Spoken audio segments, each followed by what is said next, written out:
speaking from my heart. Lahat ng sasabihin ko ngayon ay galing sa puso ko. Today, I will take accountability for everything. Nagkamali ako, and I want to say sorry for everything that I have done. It all started last June of 2024.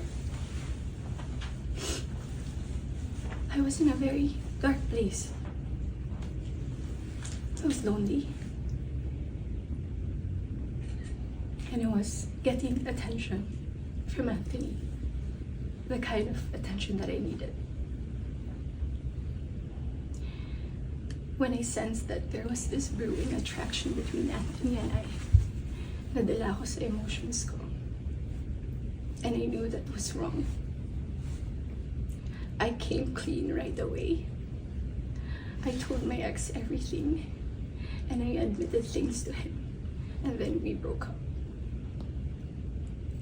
It wasn't easy. It was very hard for me too. I announced the breakup. The reason why I became so emotional during the interview, because I was holding back a truth. Yun yung totoo.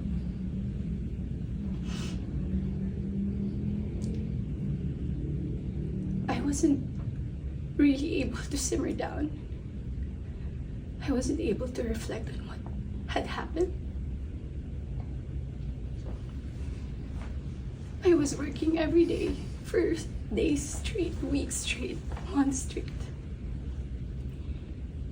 Bago nagsimula yung mga daming trabaho namin, I told Anthony that I broke up with my ex. And he also said the same thing.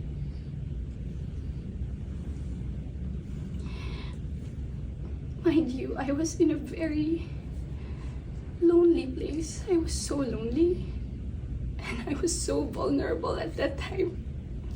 Like everybody, nakaka-break lang. You would be so vulnerable. I was working every day. At sa lahat ng trabaho na yun, kasama ko si Anthony. Aaminin ko, sa araw-araw na pagtatrabaho namin, nahulog din yung loob ko. He would be very sweet to me. He would be such a gentleman to me. He would say things to me. He would tease me on the set in front of other people. He would tell all the people who were close to me that he was single. So, I was confident to act a certain way around him on the set. Because in the eyes of the people there, we were both single.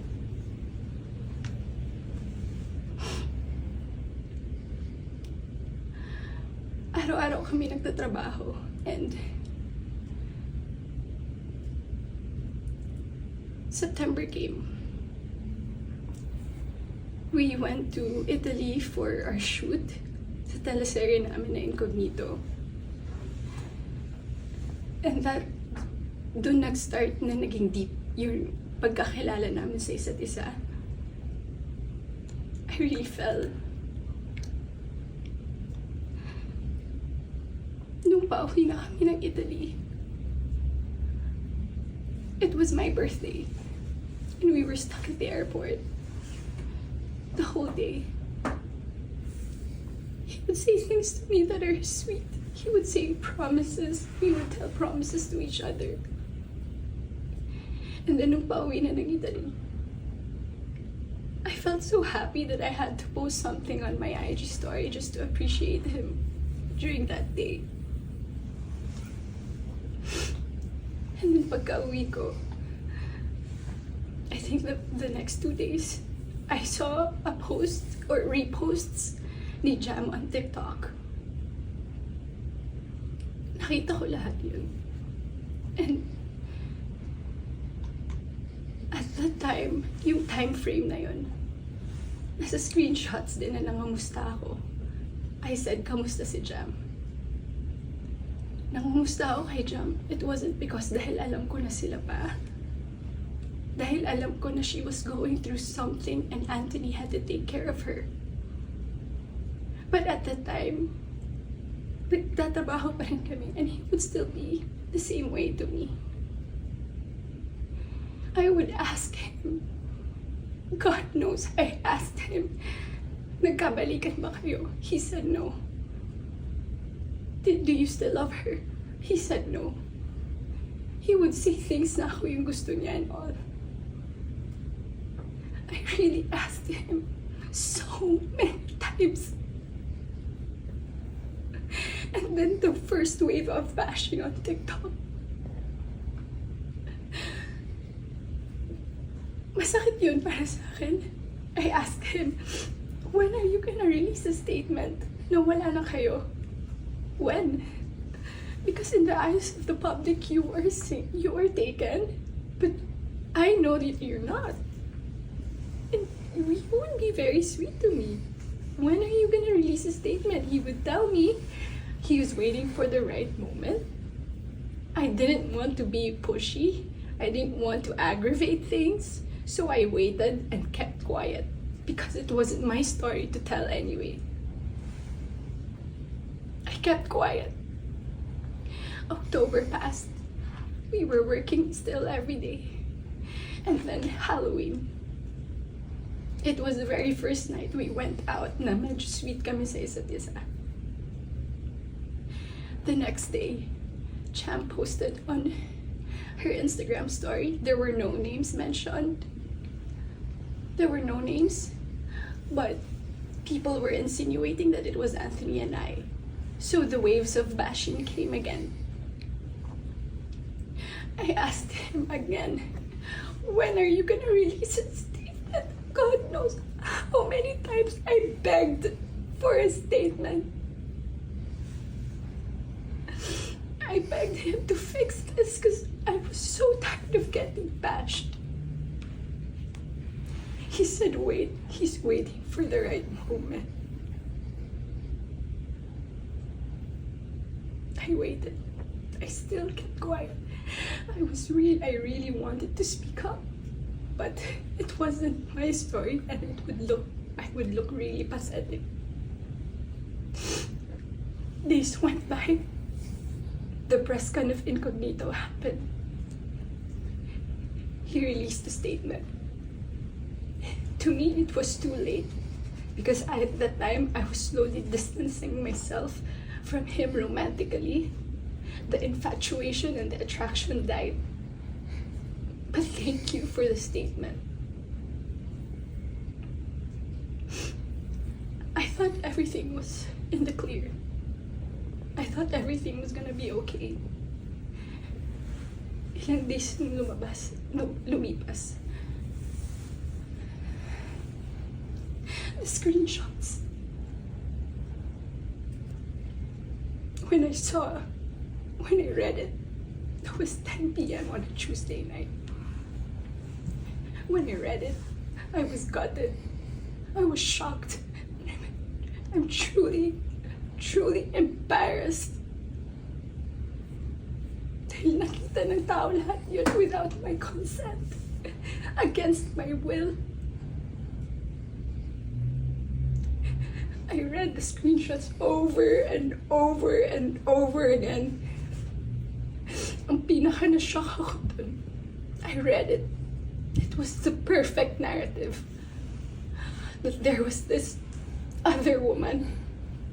That there was this apologetic boyfriend and the avoidant boyfriend towards the other woman and the scorned woman. That's the narrative. That's her side of the story. And there's nothing wrong with that. But this is my side. This is my side. And I've been reading those screenshots. Doon ko na pagtagpi-tagpi lahat. Na kaya pala hindi siya makapag-release ng statement. Dahil sila pa pala this whole entire time. I didn't know. I was in the dark. didn't know. I had no idea. God knows, ilang beses ako nagtanong. Ilang beses ako nanghingi ng statement.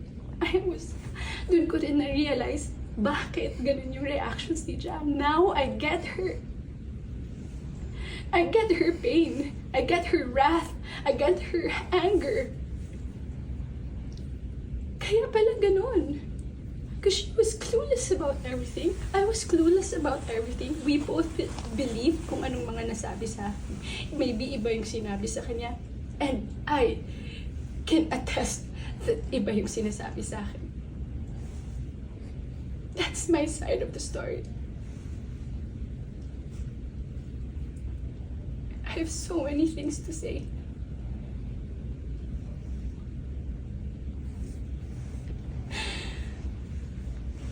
Hindi ka ako makapaniwala. Papahiya pala ako ganito sa buhay ko. So to the public, I am sorry that you got to see that very intimate side of me. Ganun talaga ako pag nagbigay ng pagmamahal. It was supposed to be private. It was supposed to be a private, intimate thing. I'm sad. I'm sad na nakita yun ng tao. And yes, I don't want to play the victim here. Nagkamali din talaga ako. And I want to say sorry to those people I have hurt. I reached out to Jam last November. I did not get a reply. I think that was last November. Because I wanted to know what's up. So, I'm sorry. Most especially, I'm very sorry. I'm truly sorry to those people who supported me for 10 years. Alam nila lahat na ginapang ko yung career ko. Mapunta lang sa kung saan ko gusto. Ginawa ko lahat.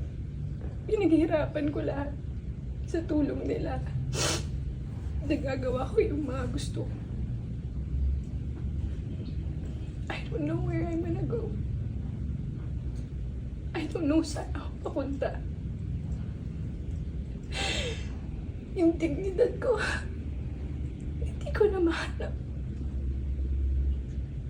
Whenever I go out, whenever I walk, I feel like I'm a naked woman walking. Hindi ko alam anong gagawin ko. I'm so embarrassed. And I'm sorry that you get to see that.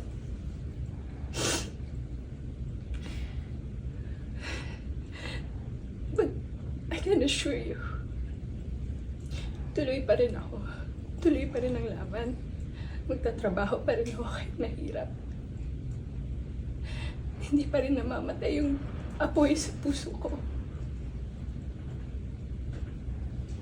I'm still looking for that little girl inside of me. It's hard to look for her now, but someday I get to find her and I will be able to hold my shadows. What you saw was not a perfect human. I'm far, far from being perfect. What you saw was a human being. I'm just a human being.